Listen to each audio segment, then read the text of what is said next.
our expert today is one of my most favorite people on the planet. I'm talking about best-selling author Jason Wilson.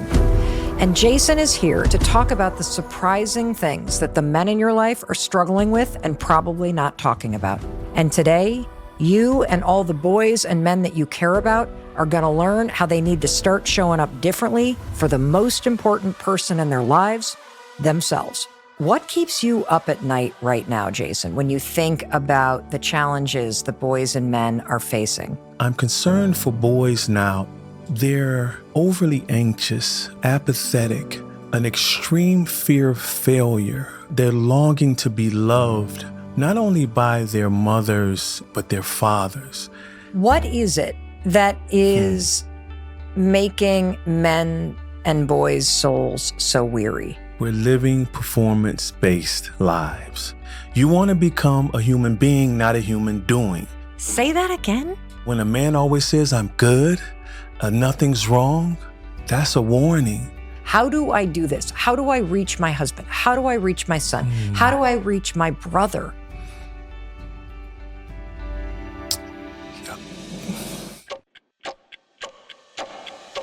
Jason Wilson, I have been waiting to get you to hop on a plane and to be here in Boston.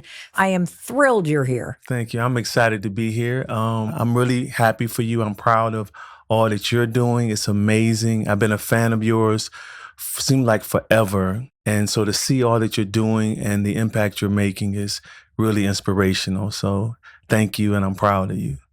Thank you for saying that. Yes. And I'm finally at a point in my life where I can receive it. So thank you. Yes. And thank you for writing this book. You know, I pored over it. There's so much that I want to unpack with you. And for anybody that is listening right now, I would love for you to talk to the person.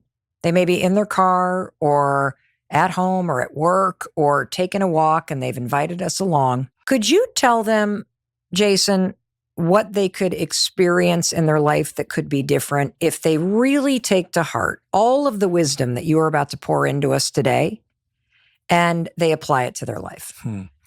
It's a really good question because so many people are suffering in silence, both men and women. And so I would tell them the one thing they would really get is finally the freedom that they desire and deserve. So many of us hide behind facades, and there is no freedom there. So many men wear Superman capes that are strangling the life out of them. And so what I offer is a path that I've traveled and successfully made it to the place where I can exist in who I am instead of what I do. And so many of us identify our worth in what we can bring to this world instead of just us just being in this world.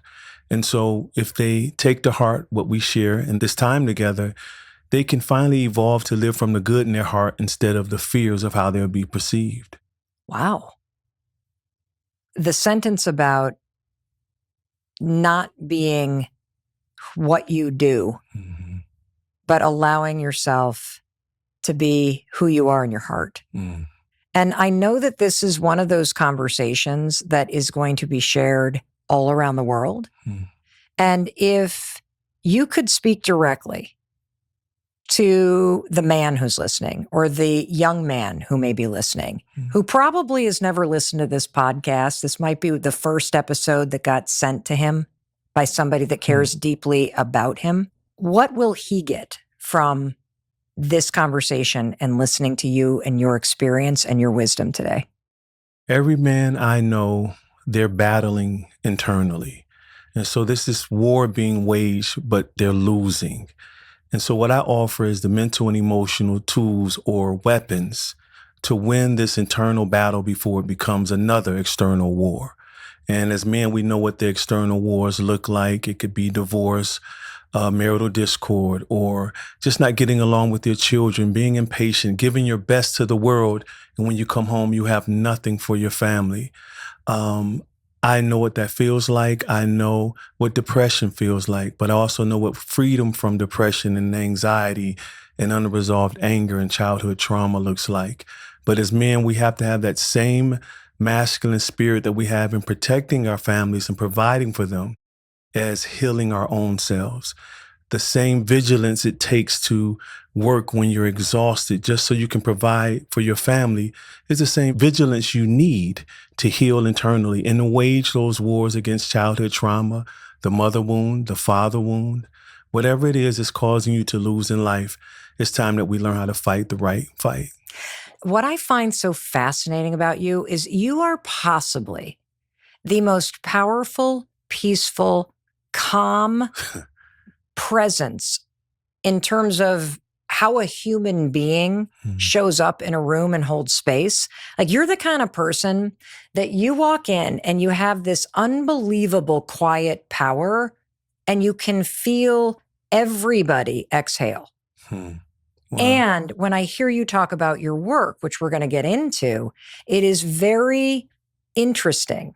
And I also know, because you're a brilliant guy, intentional, that you marry words like war and battles with the freedom and peace that we seek. Why do you talk in such kind of opposite terms? You know what I mean? About the work that you do with boys and men and the way that men should be thinking about their healing. Well, I do know what's innate in us is to fight, is to be the warrior, is to provide. But also what is in us is the nurturer, the peace giver, the gentleman, the friend, the lover. These attributes or characteristics are in us, but so I have to bring them together and with the warrior spirit. So because society is teaching, has taught men that being a nurturer or being kind are attributes you do not want to have, or crying. We tell our boys young, don't cry. But yet we found out from Dr. William Frey that tears not only contain 98% water, but also stress hormones when we cry and release this emotional pain from our bodies. So then we wonder why so many of our boys repress the pain that they feel, and next thing you know, they're doing something that they shouldn't. And so I always try to intersect the two of being the warrior, but also the one who can bring peace. And so when you give men both analogies, give them the warrior, but also the wisdom, truthfully, we want to win. And we're tired of missing the moment, which is why I wrote this book. So many of us aren't present. We are the wrong man in the moment. When we need to be tender, we're tough. When we need to be patient, we're volatile or dogmatic. And fathers are hurting. I get so many messages and calls from men who are tired of ruining the moment with their children. And then you don't want to live and die with regrets. And so I find it my mission to help men navigate through the pressures of this world, as well as the pressures they face internally without succumbing to it. You know, I've been a huge fan of yours for going on 7 years now. When I first started watching some of the videos you post online and some of the news broadcasts about your transformative work. But for the person that's listening right now who may be hearing your extraordinarily calming and powerful voice or watching you on YouTube right now, could you just share a little bit about your background and the work that you are doing around the world with young men, with boys? Sure. The journey started, unfortunately, in my family with trauma. My grandfather was lynched in 1936. And as a result of that, his children, my aunties and uncles, could never release it. It was so much pain. And that was when I saw the effects of intergenerational trauma. From there, my mother's first marriage, I wasn't born yet, but it was very abusive.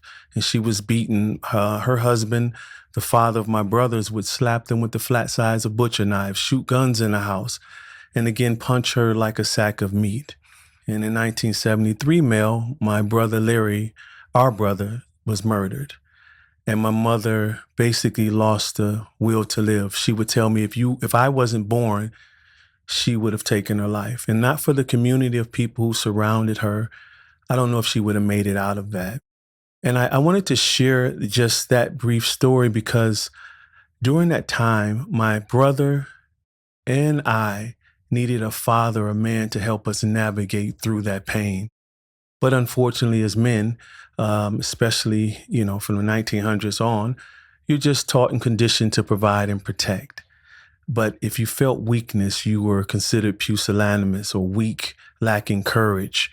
And as a result of that, I believe many of us take our lives. We commit suicide 3.5 times as likely as women because there's no room to be human. And so when I started the Cave of Adullam, the martial arts mentoring program, that's what it was when I first started. So you decided that you wanted to start a martial arts mentoring program. Yes, to give the boys what I longed to receive from my father. He was in the same city, but wasn't really present in my life. So I always longed to have that man that I could have an allegiance to who would challenge me, but not condemn me. Train me up in the way of manhood, in the way I would become comprehensive and not overly, I guess, callous or trying to be hyper masculine or too sensitive. I wanted the right balance, and I was looking for, I guess, comprehensive manhood, and didn't find it. Now, why martial arts? So the sensei to me, or the coach, was this father figure. It was the yearning to heal this father wound that kept festering throughout my life. And I saw the power of martial arts, but I also saw something that was a major problem. Here it is, you have men who could knock you out with one punch, choke you, tap you, sweep you, throw you at ease, but yet couldn't deal with the stress of their job. Couldn't handle their wife's emotions with composure to help calm the situation that they're dealing with. You were a black belt in the gym or the dojo, but a white belt in life. And I started to connect the dots when I was fighting male, and I'm just trying to learn to fight. My instructor stops after he was sparring with me. He says, you're tunnel vision. I said, what do you mean? He says, you're like a shark. When it smells blood in the water, you're locked in on the prey, but you don't see the guy with the harpoon above. Why am I getting psychology training in martial arts? But that's what it was about. It really wasn't about self-defense. It was about self-control. And I tell all of my students, you cannot defend what hasn't been disciplined. And so when I started the martial arts mentoring program, it was discipline-based. I did scared straight programs. And I realized that our boys didn't need to be scared straight. They needed to be healed. How can you expect a young boy to heal from trauma by re-traumatizing him? They didn't need more discipline. They needed more love. And I shifted the model to more of like a safe space, still pushing them, still giving them the fire they need, but yet giving them the opportunity to share what's heavy on their hearts. And it transformed every student that I come across because they just want an opportunity to be heard. And we have one study in-house that over 78% of our students improve their grade point average by one letter grade. And check this out, Mel, without tutoring. Simply allowing them to express the heaviness, let them see their cause and effect, to reset and refocus. It works even with ADHD symptoms. I have videos of kids couldn't even sit still for 2 minutes after teaching them how to breathe and then getting them to talk about what's troubling them. And that's all boys want, is an opportunity to be more than strong, more than courageous. And you can't be courageous without fear anyway. You have to learn how to feel. If you have no fear, what do you have to be courageous about? There's nothing to lose. And that's all our boys want. And truthfully, that's what our men want as well. Well, your work is now spread around the world. You've had award-winning documentary films made about the work that you're doing. After working with men and boys and helping them build emotional resilience and intelligence and helping people heal from trauma, what keeps you up at night right now, Jason, when you think about the challenges that boys and men are facing? While I no longer stay up like I used to, it was hard for me to let go of the disappointments of the day. When I reached the evening, I realized that's what tomorrow is for. Ooh, say that again? Wait a minute. You're like spitting poetry. Every time you're talking, I'm like, say that again, but then I don't want to interrupt you. Say that again? I stopped allowing the disappointments of the day to continue into my rest. I realized that's what tomorrow is for. I can't do anymore. And so once I was able to allow myself to reset, I have a concept called the 4 R's, where I reflect, release, reset so that I can rest. reflect on the heaviness of my day, things that I need to let go of, things that I may need to retain. What if I was impatient with my daughter or sharp to my wife? I don't want to release that because I need to revisit that and reconcile with them. Then I release anything, any thought that could become toxic, every emotion that could prevent me from resting. Once I've allowed that, and also I'm a spiritual man, I pray to God. I said, I pray you're pleased with my work today, but now I need to rest. Once I follow those three, reflect, release, and reset, now I can rest. And so when I get to the rest piece, I let it all go, Mel. But to your question of the concern, is that I'm concerned for boys now. They're overly anxious, apathetic, an extreme fear of failure. And they're longing to be loved, not only by their mothers in a certain way, but their fathers. And I have to help them navigate through all of these emotions in the moment. That's why I love martial arts, because in sports, I love sports as well, especially with comprehensive coaching. But when a fist is coming at your face, when a guy takes your back in jiu-jitsu and he's choking you, when you're getting thrown and you're blindfolded, so you have to be relaxed and accept the fall, you can't fake it. And so now these emotions surface. And so when I see boys crying and angry, I stop the entire class and say, why are you angry? I know you're angry. This is a surface emotion, which is why I created the earthquake of emotions exercise in this book. The anger is what is at the surface, the epicenter, what's damaging everything we love that everyone can see. I teach them how to express the emotions at the hypocenter. If you can stop them there, you will save what's on the surface. And so a young boy may be angry at me, ready to fight me. And I say, dig deeper, Christian. It's not me, it's something that happened to you. And now he cries and releases the fact that his father died when he was young. And then when his grandfather tried to help him, he passes. I had another young boy never expressed the heaviness of his grandfather dying. Once we gave him the freedom to feel, this boy is one of the best students we have. And so when a boy can be human, when I don't tell him to be fearless, because no one can be fearless. Grown men or married men with children understand that when your child is born, it's like your heart walking outside of your body. Okay, That's amazing. So you know, okay, there is a such thing as fear. The key is that we don't succumb to it. This is the problem when you allow, when men allow ourselves to be defined by one adjective, masculinity or masculine, because it's just a set of attributes traditionally ascribed to men: strength, boldness, and aggression. So if that is our identity, that becomes our worth, and then our value becomes in our work, what we do. Then you wonder why so many men, especially athletes, when they retire, they have no purpose. They feel like they're worth nothing.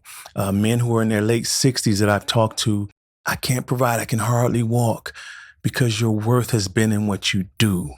Male, I walk around, I take pictures whenever I see an elderly couple out. The wife is peppy, she's moving around, but the husband is on a cane or a walker, barely can move, because his entire life he worked himself. He had to prove himself. And so many men can't even take naps, Mel, when their wives are at home. I used to jump up from the nap when Nicole would come through the door. Well, because you're going to get in trouble if you're sleeping. But Same way with Chris. But that's a problem. Yes. Because as a hardworking man, naps, well, you know this, naps are essential. Yes. We're starting to see how it affects our mental health. Yes. Jason, there is so much I want to unpack with you about everything that you just shared. Mm-hmm. And as you keep coming back to some of these statements, freedom to feel. Mm-hmm. And there is something so much deeper going on that is causing men to feel that their worth is defined by their work. Mm-hmm. And this inability to both feel what they need to feel deep down, not the anger on the surface that we all see and the frustration, but what's underneath all of that, and the ability to rest. And, you know, it reminds me of this point. If you turn to page 4 in your incredible book, you write about this. There's a passage that you have in here that I actually triple underlined, and I'm wondering if you could read the part where you talk about rest. Absolutely. When men say we're tired, it typically doesn't mean we need sleep. It means we want rest. There's a major difference between the two. Sleep is an unconscious state that provides physical and mental relaxation. Rest, however, is a conscious state of freedom from anything that wearies the soul. What is it that is making men and boys' souls so weary? We're living performance-based lives. From everything we do, how we look, how much money we make, how successful you are. Even the misleading mantras, for instance, no pain, no gain. That's not a universal principle, meaning it can't be applied to everything in life. So as a sports analogy, if we had, you and I owned a football team and our top quarterback was injured towards Achilles, we wouldn't send them right back in the game and say, hey, no pain, no gain. Men live their lives off of that misleading mantra. And then you wonder why, truthfully, the more pain we're feeling, there is no gain. We're really living lives that are detrimental, not only to us, but to our families. We're so geared on being so strong all the time that we don't even go see the doctor. But God, that's so true. I was just on Chris's case, because he's like not able to sleep and he never goes to the doctor. He won't allow himself to get sick. Why go? You're only valued for what you do. I'm not loved. I'm only loved for what I can provide.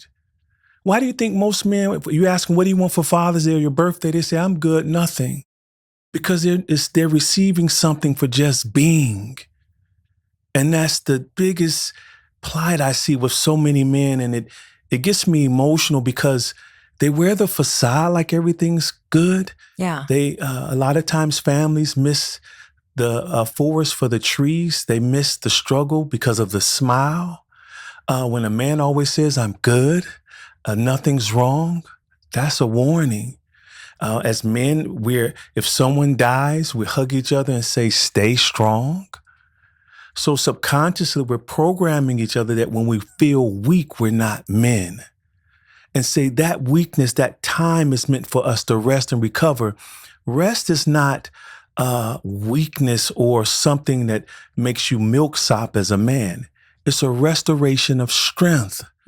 But if we don't feel loved, only appreciated for what we do, and then what's even deeper, if we don't love ourselves, to many of us, we feel that we're only going to find rest when we're resting in peace. You mean like when you're dead? Yes. So why go to the doctor? All I do is work. Why would I want to prolong my life here? A workhorse. I don't want to be a workhorse. I want to be a racehorse that can finish this journey, and along that journey, I'm taking care of myself. But most men are just workhorses, and when it's time for them to be done, they're off in the pasture alone, suffering in their silence, not feeling valuable because their whole time existing, they were doing. Jason, for somebody that's listening, they're like, I think that is true about a lot of men, but not my son. Not the guy I'm married to. He seems fine. He's okay.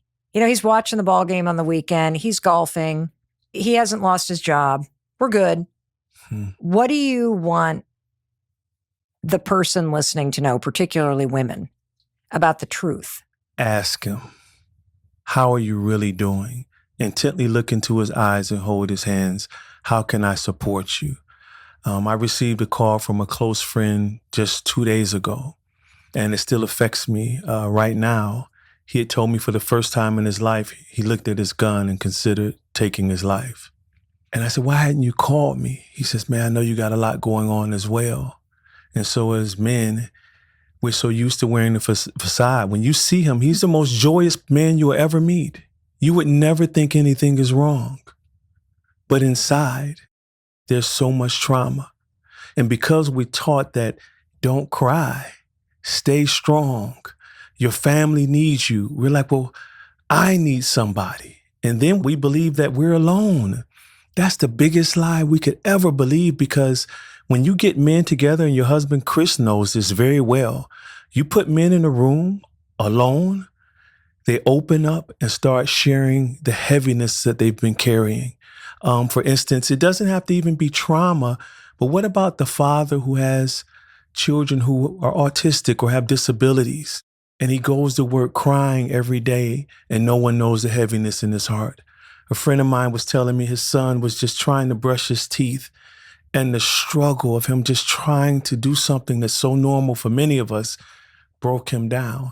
And then you feel like a burden if you share it with somebody. And then you got to hold it together because you can't be because like, people don't when you say how you're doing, it's not like you're really intentional. It becomes just, hey, hi.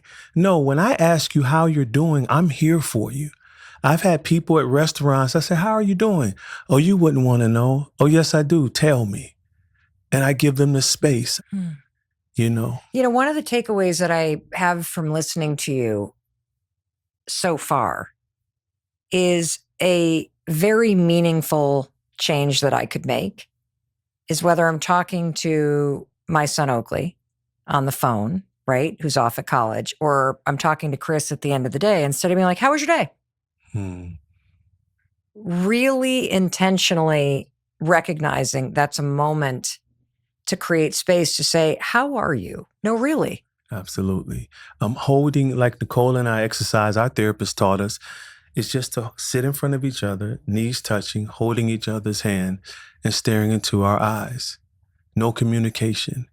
I actually do that exercise with fathers and sons when they're going through, I guess, having some conflict. The father always is the first to start crying because words really don't express what we're feeling. The eyes, when you're looking into each other's eyes, you look into your son's eyes, and you know as a father where you've made mistakes, and you know really his behavior is tied to a lot that we're doing. To give the father the opportunity to show his love in a way without saying it, and the son sees like, whoa, my dad is like super tough, but he must really love me. I must be really special for him to cry right now. And that's all we want. Our children just want to know that they're the apple of our eye and not the worm in the fruit. It seems, at least I'll speak on my behalf, that the men in my life are either angry in the way they express their emotion or they're silent. Yes. Is that pretty typical? Those are safe. You can't be weak. You can't be soft. You can't be a simp, as they say, if you're just angry. If you're silent, you look stoic now. Oh, he must be strong because nothing ever phases him. And so men, anger is a very safe emotion to express. When our feelings are hurt, we're angry. When we're sad, we're angry. When we lose, we're angry. When our wives express that they want to spend more time with us because they miss us, we're angry. It's a surface emotion. That's why I tell men to dig deep. What are you really feeling? And I can compare it to masculinity, to the crayon analogy in this book. As men, we stay within the 8 box of crayons, okay? Yeah. And we may pull out 4. Women have 64. That's why we confuse you so much, Jason. But this is interesting. We were created for all of those emotions. They're not exclusive to you. That's true. It's there, but we've been hoodwinked by allowing society to define what a man is. And so when women are communicating with us, they may pull out, I'll use an analogy of the color violet, and all we have is purple. We can't meet the moment. Or even more complex issues, they ask for lime, and we're trying to put green and yellow together. And because men, we're not used to expressing the gamut of emotions that we have as human beings, we can't meet the moment. And so I need to learn how to express more than my anger. If you don't trust me with the finances, it's not the anger I need to express. It's the hurt you make me feel because my father never trusted me with anything that required responsibility. Or my mother, because my brother who was murdered, never really encouraged me to do anything that was risky. And so when a man can express his heart to his wife or the woman in his life, a mature woman, she drops her guard. And now we can communicate. Now, this is to the men and to the women. Women should listen as well. Oh, I'm listening. I'm hanging on every word, Jason. I tell men, listen, stop allowing the fear of her using it against you to prevent you from being a human being. As we were making this journey, Nicole, I share this story in the book. We were in a car at a grocery store parking lot, and this was the first time I expressed myself without yelling. How long had you been married? 26 years. So the reason why I'm saying this, Jason, is because I speak for the person listening right now and probably the entire planet, and that I could just sit here and listen to you as if I were in the best sermon ever. And the more I absorb what you're teaching us, there is no doubt in my mind that it's true. And I start to feel this sense of like, what do I do? What do I do? You know, if you're a man who's hearing this and you're like, I scream at everybody. I am carrying so much from my past and from my father and my grandfather, and I work. And if I'm not providing or I lost my job, I've lost my way. And I guess we're going to get to what to do, but I want to hear you validate that there's hope. Because if you were married to Nicole for 26 years and it took you that long before you could express yourself without the default of anger, there's hope for us all. Absolutely. And even right now, we still go through intense marriage therapy. And I was sharing the story. I'm glad you shared what you did, because at that very moment, I had to make a decision because Nicole yells at me, says, "You're the most emotional man I ever met," and slams the door. Oh. So I'm like, I know she didn't just call me out like that, my manhood. And I said, you know what? I'm going to go back to being this man who comes in the house, very dogmatic, unresolved anger, not patient with you, and I'm going to give you what you want. But that's when I realized, like, wait a minute, I'm not doing this for you. See, again, there it is with the manhood piece. We're used to doing everything for everyone else except us. I tell men to fight for yourself like you do others. You deserve this life. You deserve the freedom. I made the decision that day. I'm not going back. I'm not going back in that cell where there's loneliness. And where anger. I'm depressed and anger and suicidal thoughts and thinking about my father. I'm not going back. You're going to have to walk with me as this new man. And then to the wives, be gracious to yourself, because Nicole had to unlearn what she had been deceived to believe a man is. So it's a process on both sides, and it's a journey you both can take. Let's say the person who's listening to you right now is recognizing, I have a lot of issues with anger, and I get so frustrated and I raise my voice and I do want to get control of this. Is there a tip that you have for how you can keep yourself peaceful and centered as you're talking to somebody that you care about, especially if it's about a subject that you might get testy around? I actually keep a picture of my wife on my phone. And because I know that majority of the time when we're having disagreements, it's not necessarily the Nicole who's 51 speaking, but Nicole who is 8 or 10 years old who's speaking during a time in her life where things were unstable. And so what this does, it keeps my heart tender towards Nicole. I look at this picture whenever we're having some discord or just a disagreement or distance, and it softens my heart towards her. And it makes me more present. And when I come home and we can talk about it, I want to talk to the little girl, because it's always a cause and effect for every behavior. And this picture is a reminder that we all have broken boys and broken girls inside. And so I often tell wives to do the same, ask their husband for a picture of a time in their childhood when it was turbulent or they was experiencing a lot of hurt or trauma, and have the wife to download the picture in their phone. And then whenever they're having an argument or feeling distance, she could look at the picture and say, I wonder if this is little Dave coming out right now. Do I need to speak to that person? And so this is a great exercise that I do for my heart to make sure that as much as I am tough, that I am tender as well. I love this because, Jason, what I'm realizing is I could use this with Chris. I can get so caught up in my emotions and I take it out on him that I forget who I actually married and that he's just a really good guy. And I love this.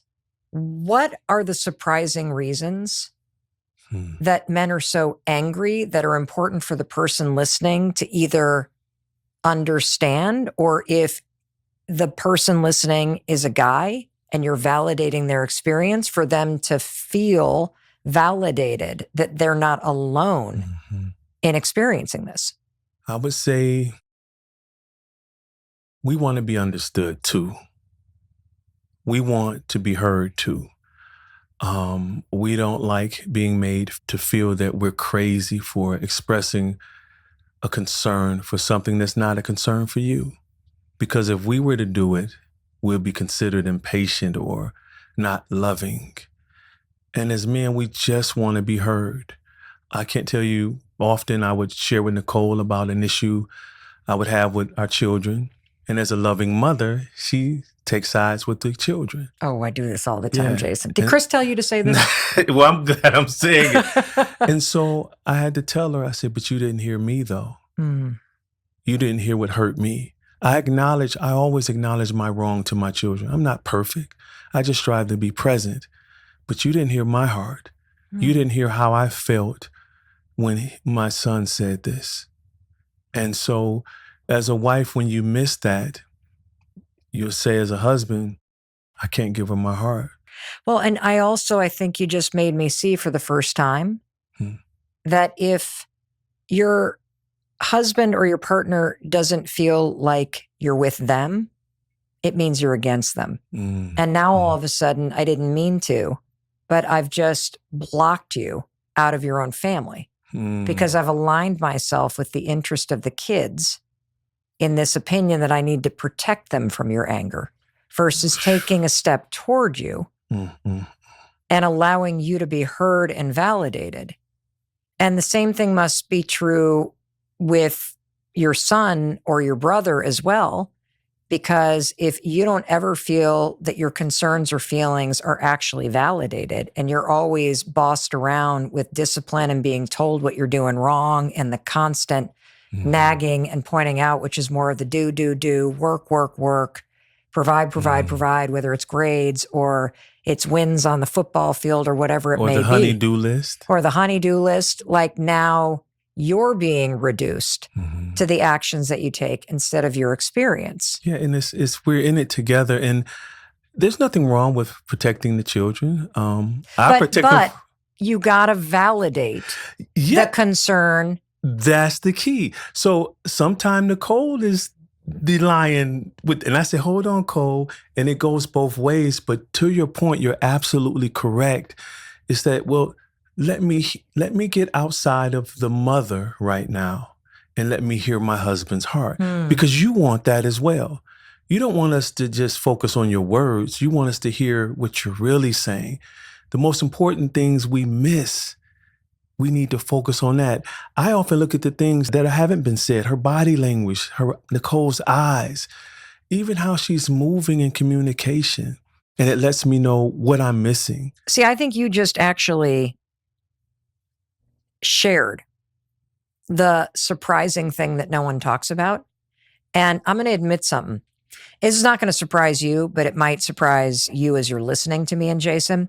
So, as you know, Jason, my husband started a men's retreat called Soul Degree. And he leads them 3 or 4 times a year, takes 12 guys, ages 21 to 75, all different backgrounds in life. They spend 5 days off the grid practicing everything you're talking about. Meditation, yoga, silent hikes, small group discussions about things that are happening in their life, hopes and dreams that they have, frustrations, and you come out feeling like you've reflected, reset, you've released and you've rested and you feel renewed. And Chris does not share anything confidential, but I've often asked him, what is the biggest takeaway? And he said that universally, that the men that he works with all say that they come last, that everybody's needs come before theirs. And I'm going to tell you something. When he first told me, I was like, that's complete BS. You guys are watching golf and you're watching the game and, you go to work, but then you come home, you do whatever you want. And that was me rejecting a truth. And when I stopped myself and just said, okay, well, let me just process this for a minute. Do I even know what Chris's needs are? Does he even know what they are? And it struck me because I'd love for you to turn to chapter 9 in your book, because you write about the exact same thing. It's on page 139. And I want you to read the first part of that so we can unpack this. And as you listen, you're either going to feel validated or I want you to have an open mind about the truth of this.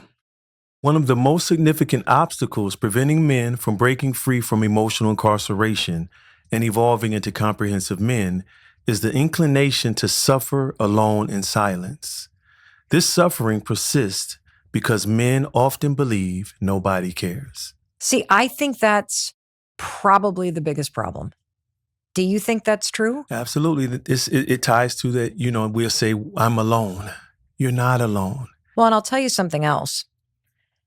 I'd say 95% of the men that either sign up for information about Soul Degree, which is Chris's retreats, and this is probably true of the work that you do and the seminars that you do, are women who are wanting the men in their life to really get some support. And the men aren't thinking they necessarily need it. And I believe that we have an epidemic.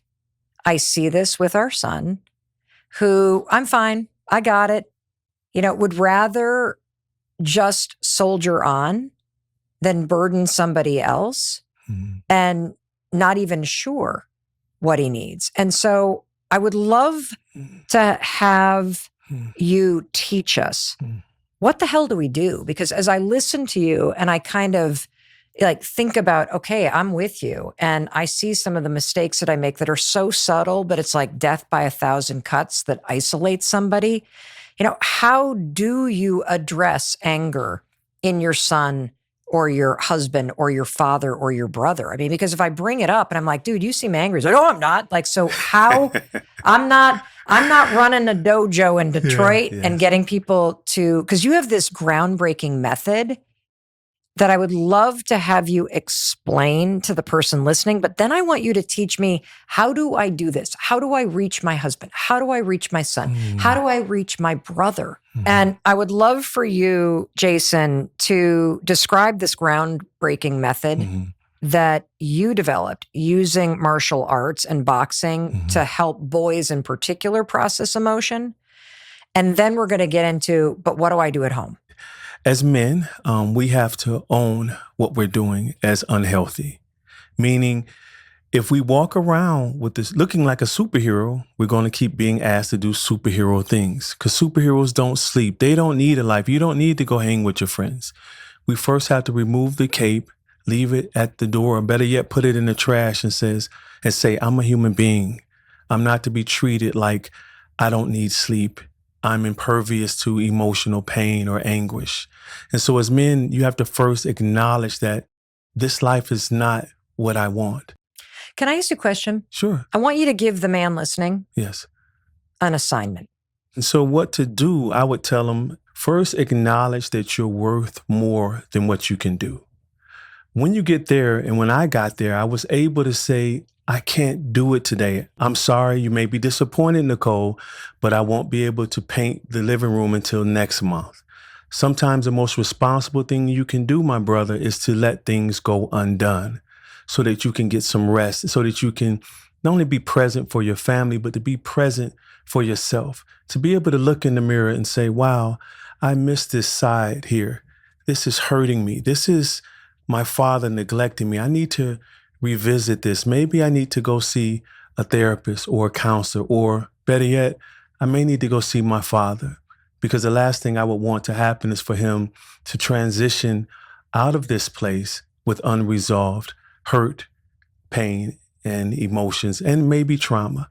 And so identify that you're worth more than what you can do. Also, your value, resting, actually is a confirmation that you're taking care of yourself. I don't say self-love, I say self-maintenance, because we as men understand what it means to maintain something. So please start maintaining yourself and practice saying no and not now. As hard as it can be as this superhero dad, superhero husband, saying no is actually saying yes to yourself. And you deserve to be treated as a human. You just now have to fight for that in a way where it doesn't condemn or hurt those that you love, but yet you make a stance in protecting where you're going. I love that. And one of the things I want to highlight is that the first step to changing your life is admitting that you no longer are enjoying the way you're living it currently. I often tell men, you're not tired of living, you're tired of not living. And that's what men are dealing with. This isn't life. This isn't worth it. Everyone else gets to eat off the fruit of my labor, and all I do is labor. You've just heard the direct words from you about rest. What would you counsel a man to do next? It's time to delve deep. Let's go where you fear the most. Introspectively, let's deal with the childhood trauma that keeps resurfacing. The boy that arises in an argument with your wife. Let's help him heal. So many men are walking around with broken boys. And it's truly a sad sight to see, because you can see it in their behavior, fighting at sporting events, just the reaction, no response, just reacting to anything that pricks the skin. And so I tell men to be courageous and let's delve deep. Let's go where it will hurt, where you will feel what people would say unmasculine emotions. Let's deal with the sadness, the deep hurt of never really getting affirmation from your mother or affection. And I love what Chris is doing. The best place to start is a retreat, especially in an intensive one where you have to leave the phone and everything away and go off grid and really deal with yourself. It's another great one called The Crucible, where I went on to heal from my father wound. And all throughout the entire time, I had prayed, and God says, I'm going to show you who you are. I didn't think I was a leader because my father would curse me out for the simplest things. I would never do an interview like this if I hadn't dug deep and went to the areas in my life that caused the most chaos internally. So I tell men, run to that like you would run to your family if someone's breaking into your home. You have to be okay with feeling. You have to be okay with being human. You have to be okay with revisiting the past so you can stop allowing your trauma to time travel and ruin your present. And that's what it's about. It's about, you want to be masculine? Let's do it. Let's fight right now. Let's be bold and face ourselves so that now you can become a comprehensive man. Now you can heal. Now you can be in the areas in your life where you need it the most. And so when men say, how do I become this comprehensive man? I want it. I say, run to the areas that hurt you the most, that make you feel weak or not masculine or strong. I love this framework that you develop, that you teach, called the comprehensive man. And I would love for you to explain the difference between the masculine man and the comprehensive man. And you write about this in your book, but if you would just go through the 6 attributes of what the traditional masculine male does versus what's available to you if you give yourself the freedom to feel. Absolutely. So on one side of this chart, we have the masculine male, and on the other side is the comprehensive man. So the masculine male suppresses his emotions and hides behind a facade to appear strong, as we've been sharing throughout this conversation. And it makes you exhausted, yes, and angry, yes, and isolated, yes, and never able to rest. Absolutely. And what is the comprehensive man? What's available to you? In contrast, the comprehensive man expresses his emotions freely, without fear of being judged. The masculine male exudes only masculine characteristics. Again, he's only strong. He's only the provider. He's only the protector. But it's not a comprehensive definition of what a man is. You want to become a human being, not a human doing. And so you have to navigate through all of the characteristics that you must be as a comprehensive man. Believe it or not, you are a nurturer. How many men, well, you're starting to see more of it now, but typically with the aggressive dog breeds, you'll see a man with 5 or 6 Rottweilers or Cane Corsos compassionately taking care of him. But the image still is tough. The challenge is I like to see one of you get a dog like I have, a Cavapoo, and do the same thing, but still you can put your dog down and take care of business if someone tries to challenge you. A friend of mine, actually, I'm glad we're talking about this. He's an ex-Marine, severe PTSD, and he bought a dog, a Shih Tzu. He had no idea how this dog would change his life. And he was walking the dog one day and a guy yelled across the street, "You need a real dog." And he yells back, "When you're a real dog, you only need a pet." See, that's what it's about. Know who you are as a man. Doesn't matter how you view me. I love flowers for what it does for my mind. But test me if you want to go there. I'm comprehensive. I will not be boxed in anymore. I want to just stop and say, do you hear the power in what Jason is saying? I love flowers because of what it does to my mind, but don't you dare test me. Mm-hmm. I love this little dog because I love like cuddling this soft, furry thing. I don't need a pet to prove that I'm a man. Absolutely. I need some love in return for all that I give. And I love aggressive breeds, Mel. I've owned Rottweilers and German Shepherds. At this stage in my life, all that I've been through, I needed something softer to come home to. We can go to number 3, I guess. The masculine male feels threatened when another man is more successful than him. See it all the time. The comprehensive man, however, in contrast, is not threatened by another man's success, but instead he's inspired by it. When I became comprehensive, I stopped comparing myself to others and started saying, wow, that's amazing. I wonder how I'm supposed to walk on this earth. What is my purpose? I'm happy for him, but I want to know my path. You know, what I see there is when you think everybody else's success or happiness or bank account or car is a threat, now you're against everybody. Very good. And when you become whole, and in your terms, a comprehensive man that is free to express how he feels, he is free to be strong and to be nurturing, he is free to be whole, then you realize the game of life.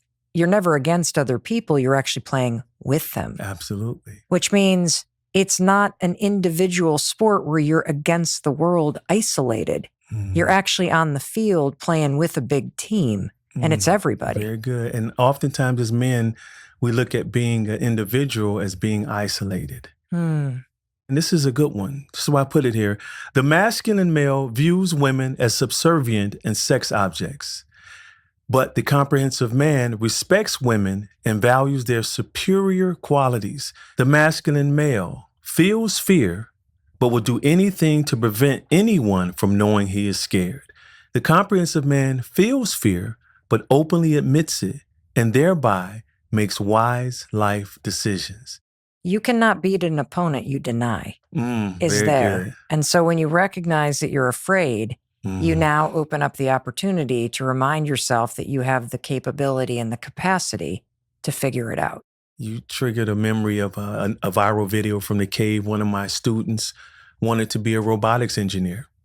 And we were doing a drill where he had to hold on to me. Just hold on, because we were working through judo. Don't let go, don't let go. And then he just stopped. He says, "I'm hurt, sir." And I looked him in his face. I said, "You sure?" He says, "No, sir, I'm nervous." I say, "I want you to yell out, 'I'm nervous,' moving forward." "I'm nervous, I'm nervous." He had more strength in his hands than he had the entire drill. When you identify it and call it out, now you can rule it. And that's what I teach our boys and men. You can't have power when you're repressing and holding everything in.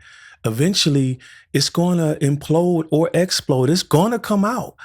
And lastly, the masculine male is a slave to his thoughts and emotions, but the comprehensive man masters his emotions before his thoughts become toxic.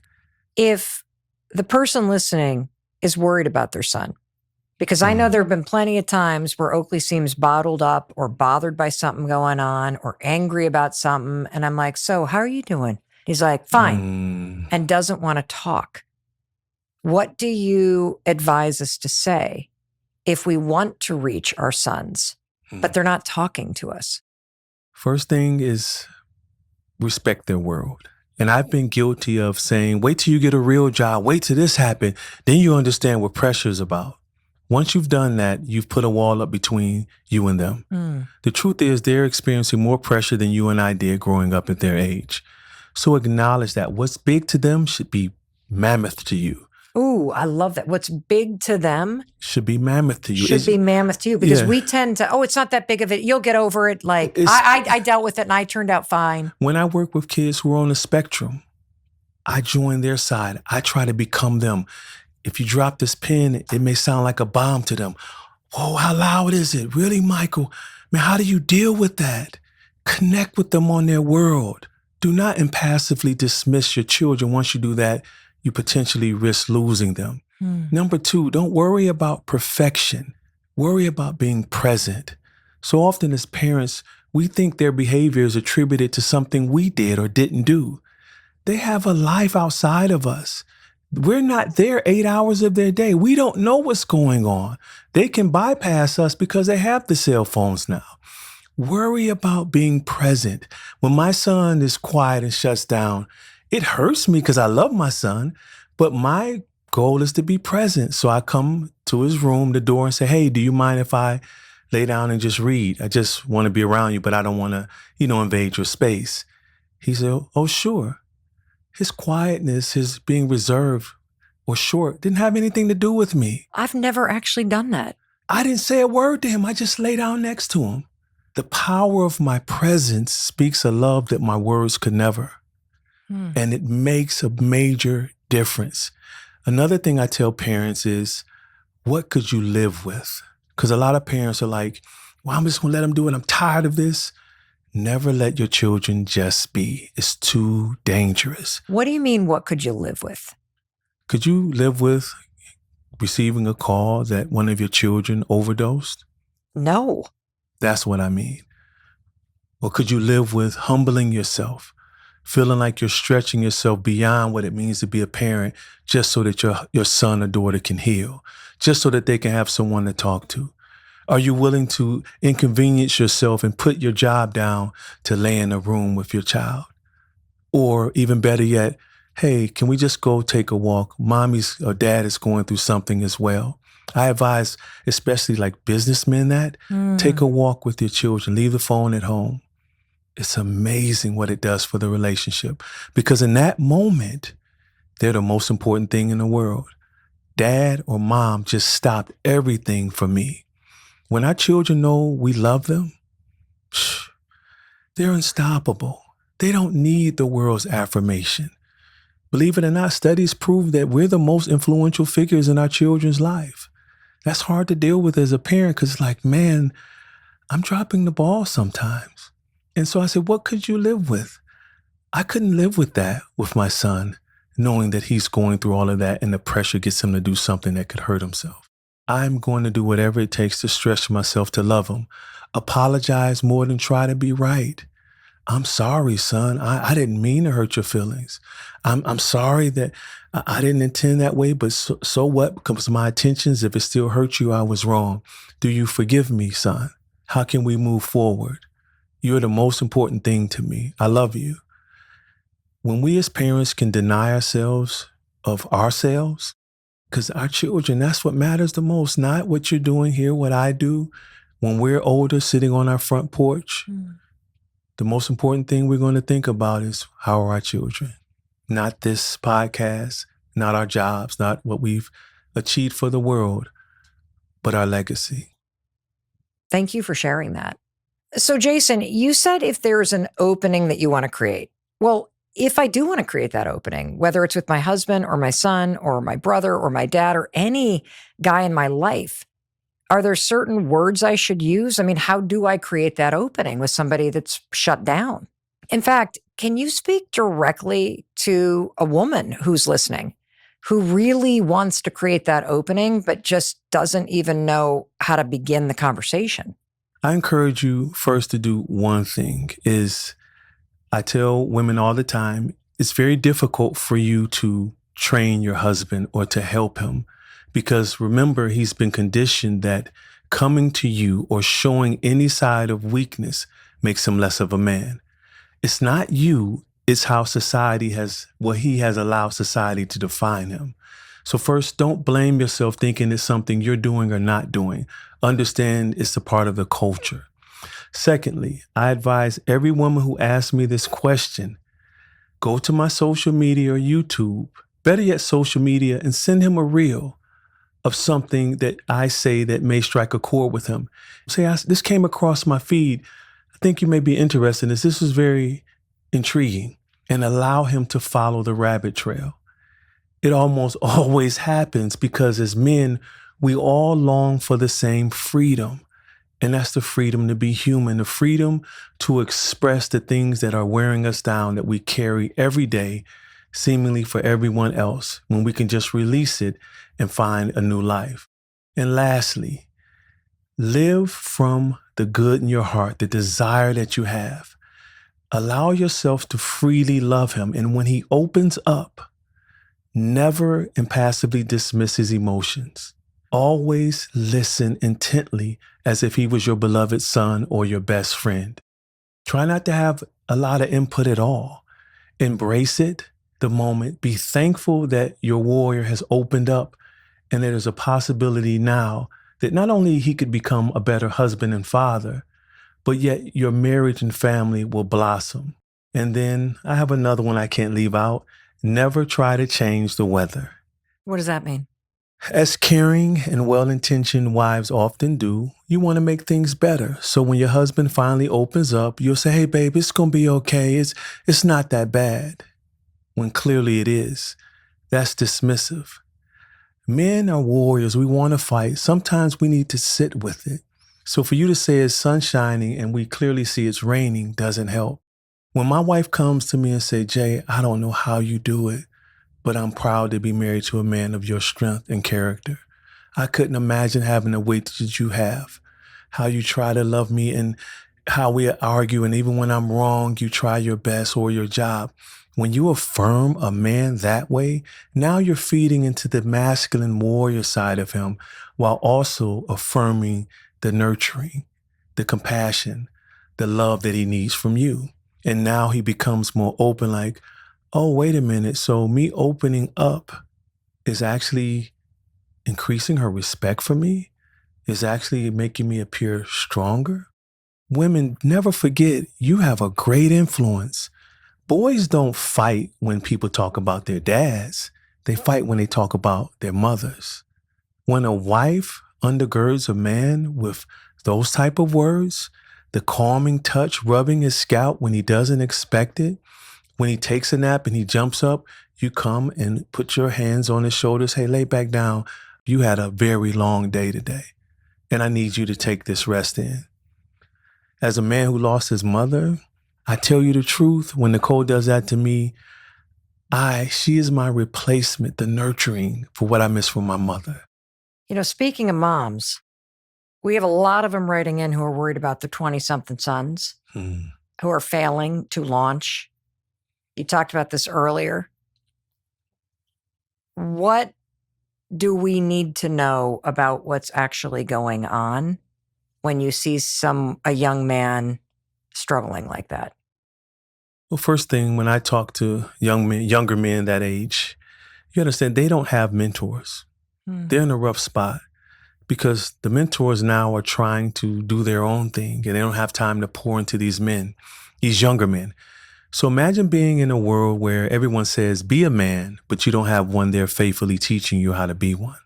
So you have frustration, self-doubt, self-condemning thoughts. You're discouraged. And more importantly, you're scared. So when you see your son disengaged or staying on the game longer, those are his wins. Going to the store, building something that doesn't make him money, that's something he's just trying to win at. So don't focus on that. focus on trying to get him involved with men that could really help him become one. If the father is too busy, which happens a lot of times, trying to provide, you have to find an uncle or a cousin or someone to say, can you please pick up Johnny and take him with you to work? I'll pay you. I have men all around my son. I am a man's man. I do this. I teach this, and I know I'm not enough. You know, Jason, if you could speak to the 15-year-old version of Jason Wilson, what would you tell him? First thing I would tell him is that you're good enough. When you have so much trauma in your family, especially growing up in my community, you don't feel you're good enough. You look at society, the way you're viewed because of the color of your skin, your mother checking out, your father not there. I see little Jason in the field across from my home by himself, playing baseball by himself. Hit the ball, go get the ball. Hit the ball, go get the ball. And I would tell him you're good enough. And believe it or not, your parents love you. One of them is wounded with so much trauma that she can't release it. And the other one thinks his worth is in his work. And he doesn't see your value until he becomes an old man, stricken with Parkinson's disease. And now he's available and you two reconcile. So I would tell him you're worth everything, you're valuable, and you can cry. Because so many times in my life as a young boy experiencing the loss of friends. When I was in the 8th grade, my friend Kelly got shot in the head by a gun that one of our classmates had. He was just passing it to another classmate, and the gun went off and shot Kelly. We didn't have therapists. We didn't have counselors. We had to work through that ourselves. I never cried. And as a result, I started crying the wrong way when I became a teenager. My grades plummeted. I became angry at my mom, and she's the main person there. And I couldn't release it. So I would tell them you can cry, be human. And lastly, don't conform to the ways of this world.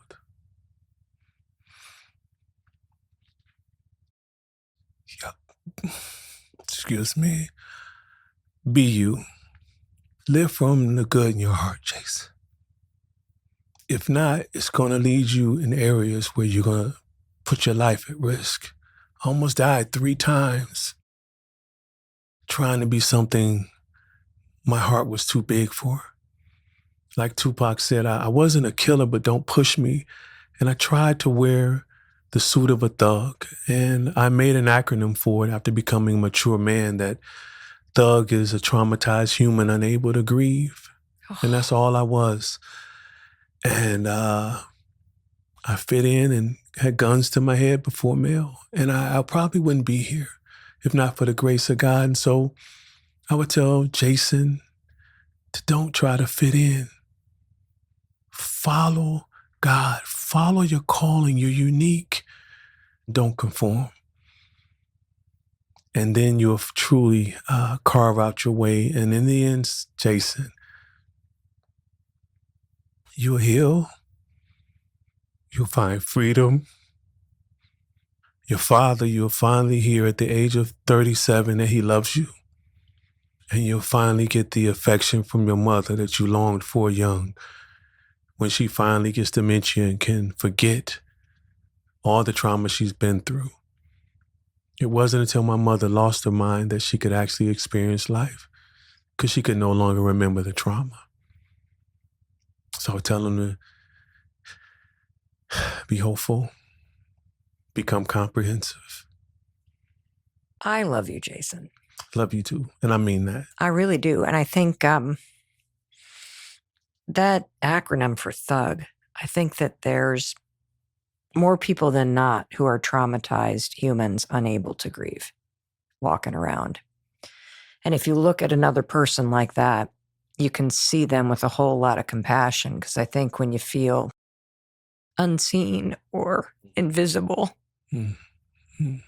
or scared in life, you forget who you are and the kindness that's actually in your heart. Like, I am convinced that what's missing for most people is not the ability to change or to change your life. It's the hope that anything's going to matter, that despair and the unexpressed grief about all the things that you've experienced or haven't experienced is what keeps you from doing what you know in your heart you'd like to do, even if it's just saying to yourself, I don't want to feel like this anymore. I have to make some changes. And so I cannot thank you enough. I am grateful for you, for the work that you do, for how much you poured into us. And I'm grateful for the difference that it's going to make in the men and the young men and the boys that listen to this, and for the women who care about them enough to share this with them. I'm again honored to be here. I love you. I don't throw that around loosely. I thank you for inspiring me on many days. You have no idea. I thank you for gracefully pushing me from the smallest things, like when I asked you for an endorsement for my first book. You told me as an exercise, I want you to write it because I don't think you know who you are, Jason. And then when I wrote it, of course, you had to make it fit what you said, but that even bigger. Yeah, that stuck with me, Mel. Oftentimes, you're helping so many people that you miss the man in the mirror. And I want to thank you for reminding me who I was in that moment. And I appreciate you. Well, I'm going to remind you of who you are right now, which is you're the man the moment demands. Thank you. Thank you very much. Whew. Yeah. Oh my gosh, Mr. Jason Wilson. Wow. You gotta give me a hug, man. I will give you a hug. And before I get out of this chair, I also want to say to you, thank you for making the time to listen to this life-altering conversation. Thank you for taking the time to share this with the men in your life that you care about. Everybody needs some Jason Wilson in their life. And in case no one else tells you, I wanted to be sure to tell you that I love you. And I believe in you. And I believe in your ability to create a better life. And absolutely everything that Jason just validated or taught you or opened your eyes and your heart to, it will help you create a better life. And you and the men that you care about, you deserve it. Whew, alrighty. I got to go forward this to about 15,000 people that I love in terms of, seriously, I've got to go forward this conversation to 25 men in my life. And so I'm going to talk to you in a few days. I'm going to be waiting for you in the very next episode, the moment you hit play. I'll see you there. And for you on YouTube, I just want to say thank you. Wasn't he incredible? And thank you for watching all the way to the end. I love spending time together with you. I love introducing you to people that have changed my life and whose work I find so impactful. And there's no doubt in my mind, every young man, every adult male, every guy in your life, their life will be better if they take the time to watch this. So thank you for sharing it. And I know you're the kind of person that loves supporting people who support you. So one thing that you could do for me, hit subscribe. It's free. It's a way you can support me and the team and tell us, I love these experts, Mel. Keep them coming. And so thank you for taking just a moment to hit subscribe. And I know you're thinking, okay, I feel so empowered and I want to keep this going. What should I watch next? It's a great question. I think you should check out this video, and I'm going to be waiting to welcome you into it the moment you hit play. I'll see you there.